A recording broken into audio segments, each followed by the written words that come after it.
You will go down in history as unequivocally and inarguably the worst president in American history. He leaves office with his campaign chairman and his deputy campaign chairman convicted felons. With his most long-standing political advisor, Roger Stone, a convicted felon. With his campaign manager, Steve Bannon, under federal indictment and awaiting trial.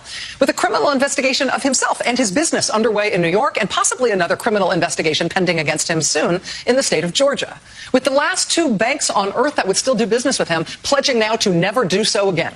One of them closing his accounts and calling on him to resign the presidency. The other one is the one to which he has personally guaranteed over $300 million in outstanding loans, which are soon coming due, with no one having any sense of how he will possibly pay them. With his business interests cratering at home and across the globe, with a live question in play as to whether he will be the first president to ever face a lifetime legal ban on him ever running for office again, with even his wife leaving Washington with an approval rating nearly 20 points lower than any other first lady in history. She's the only first lady in history to be viewed on balance negatively by the American public. That's like a physical impossibility, but he's managed it somehow. His longtime fixer and lawyer is also not only now a convicted felon, he's one who has cooperated and is cooperating in an ongoing way with multiple ongoing investigations into the president, including the criminal bank fraud and tax fraud one that is ongoing in New York. His niece is suing him to get the inheritance she says he stole from her. He's soon going to be deposed in a defamation case brought by a woman who says he raped her and who says she saved a dress with his DNA on it to prove it.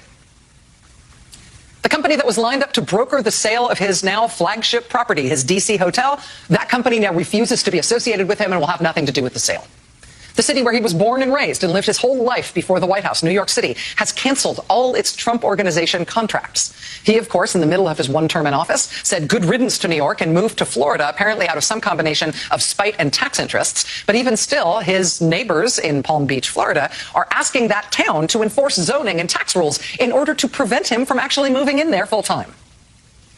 And the PGA won't put tournaments at his golf courses anymore. And he's banned from Twitter and Facebook and YouTube and Instagram.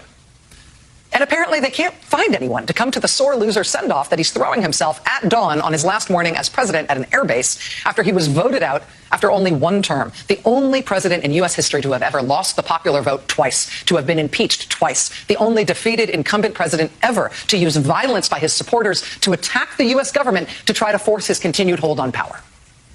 He leaves tomorrow at dawn, slinking out before the inauguration of the man who soundly beat him. He sneaks out early tomorrow as the only president in living memory to face the legitimate prospect of post-presidential conviction in the Senate and a lifetime ban on holding office and potential federal and state criminal charges in the courts. Other than that, how was the play, Mr. President? Was it worth it? If you could have seen today, if you 5 years ago, could have fast-forwarded to see me say that on TV, and it's all true. If you'd known how it would go by the end of it, would you still have done it? You will go down in history as unequivocally and inarguably the worst president in American history, with what may literally be the rap sheet to prove it. That's what you did. Glad you did it. Wish you could take it back. We do.